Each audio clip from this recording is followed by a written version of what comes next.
At 13, I was diagnosed with juvenile rheumatoid arthritis, and what that is, it's an autoimmune disorder, and it's not the typical arthritis that affects adults.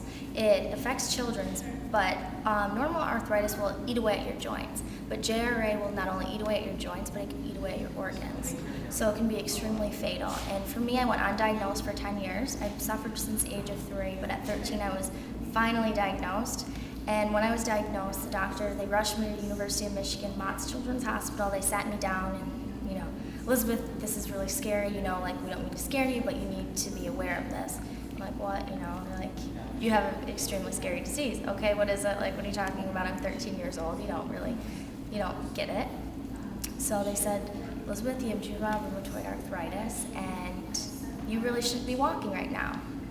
Okay, what are you talking about? I'm dancing in a ballet company at the time. Like, I'm not supposed to be walking. I don't get it.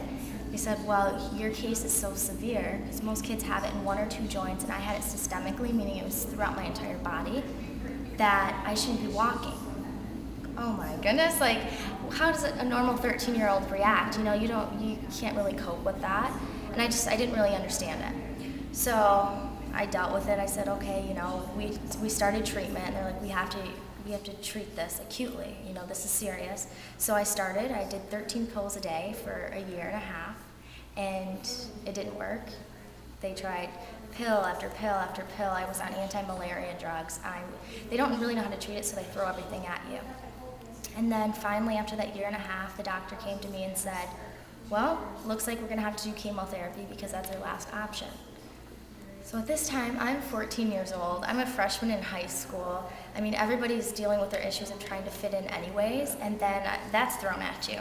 That not only am I the sick kid at school, but now I have to go through chemotherapy and lose my hair.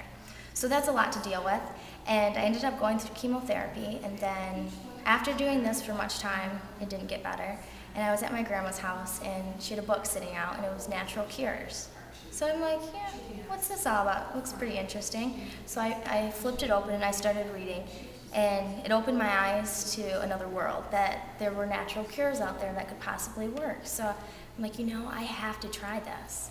Something's telling me I need to try this.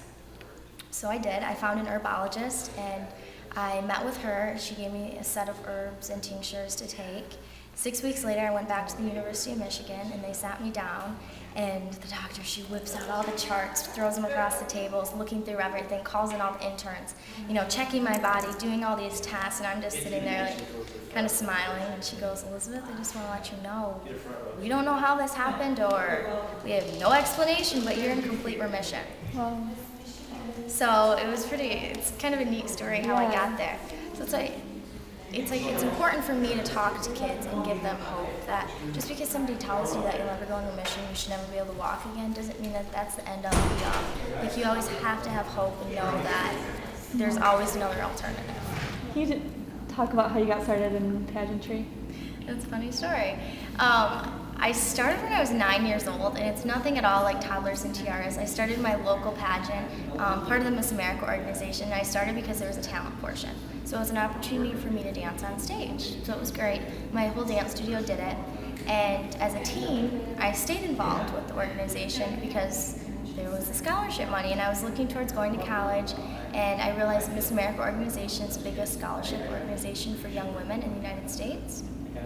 So I'm like, this is a great opportunity because I know that I can't pay for college on my own, and I don't want to put that upon my parents. And at the time, I was looking at med school. But then as a Miss, what really drew me to the program was the community service aspect of it.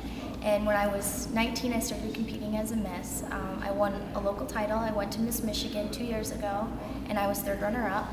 And after that, I decided, I'm done. I did it. I enjoyed it. I enjoyed the journey. It was great. I learned a lot. But it's time for me to focus on school and get an internship. So I did that. Got an internship. I started working full-time as a designer, going to school full-time. And then one day I was sitting there doing homework, and on my iTunes on shuffle came up my taped farewell of my voice recording for Miss Monroe, my local title. And in it I talk about how it was my journey, and my journey didn't end on that stage, that I was going to continue to dream, and that I had a passion for my platform and I wanted to continue to share it with people. So I sat there, it was 6 minutes long, just like in trance, thinking, oh my goodness, this is a sign from God that I need to be part of the Miss America organization. I did what I needed to do with school, I got an internship. I need to go back to what really matters, and that's helping people. So I signed up for another local pageant, I won, and then there I go to Miss Michigan. Ended up, I just won Miss Michigan, and now I'm going to Miss America. So it's like I'm back in this organization because it gives me a voice. It gives me a stage to be able to talk about what really matters to me. And there's so many sick kids out there that don't think that they can dream, you know? They let that illness define them and inhibit them from continuing to dream. And it's just because you have an illness doesn't mean that you can't be a normal student in school. It doesn't mean that you can't live a prosperous life. So that's what my job is Miss Michigan. You said that you had to, is it like petition for Miss America? Like, how do you get involved with it? Well, we have local titles first. So all over the state of Michigan, there are local pageants. So you can compete for one of those, and then once you win a local title, you go to Miss Michigan. So this year there were 32 girls that all competed for Miss Michigan. And once you get to Miss Michigan, all the girls do their competition phases, and then they pick one girl who luckily this year I got to be Miss Michigan. I then go to Miss America. Ashley?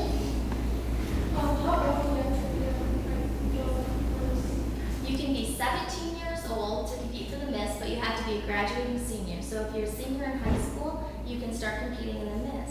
But there's also a teen division for teenagers that they can get involved and compete. How do you like compete? What do you do, like get all dressed up and stuff? You want to know about the phases of competition? Yeah. Okay. So the biggest phase is an interview. You have a 9-minute interview, and you stand in front of a panel of judges, and you're able to talk about yourself. So the judges get to know you before they see you on stage. You talk about your platform, you talk about current events, you talk about anything they want to know about you. And then on the on-stage competition, you have a talent competition, which, does anyone want to guess what my talent was? You know. Dancing, I heard it, yes. I'm a dancer.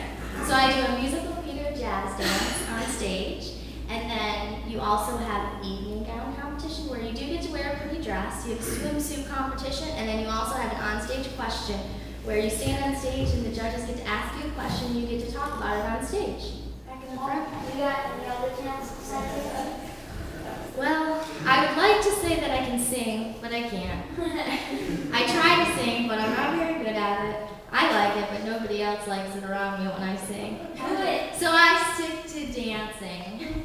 That's my thing. But I like to draw and I paint. I just graduated from college. I went to Kendall College of Art and Design. So I got to go to school for art, which was really cool because that was something that I loved to do. And I got to go to school for it, and now I get to make my career out of something that I love. I love to draw too. What do you like to draw? I like to draw all kinds of things. My degree is in interior design, so I like to draw a lot of like interiors. And I like to design houses and restaurants and hotels. So I like to draw all kinds of things. But I sketch all the time. When I'm thinking, I'm just sketching. And that was hard for me during school as a teacher's teaching, and I was just sitting there doodling. And I didn't realize, though, that I could turn those doodles and that passion for sketching into a career. And then when I figured out that I could go to college for this, I thought, there we go, problem solved. That's what I want to do, is I want to be able to be creative the rest of my life. Another question? Yeah. Actually, this is a comment. Yeah. Have you ever been around a person that has a learning disability or known somebody? Absolutely. I have a lot of close friends that have learning disabilities. That was one of you, because I have a learning disability. Yeah. Just one. Yep, and in growing up being sick, I dealt with a lot of issues with school because I wasn't able to go to school all the time. So in order to not fall behind, I had to go get extra help and deal with tutors. So in a sense, I know what that's like. And growing up sick and being different, just because you're different doesn't mean it's not a negative. You should use it as something that's positive. You know, like I did with my illness. You know, that made me uniquely me. You know, and you just have to embrace it and have a positive outlook on it.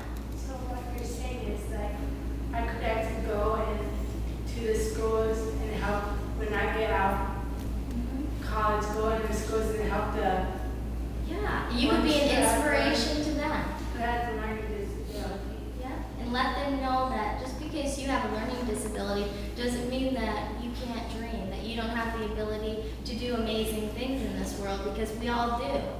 We all have special gifts and special talents, and it's just up to us to figure out what we're good at, what we really care about, and what we're passionate about in life, and then take that and share that with the world.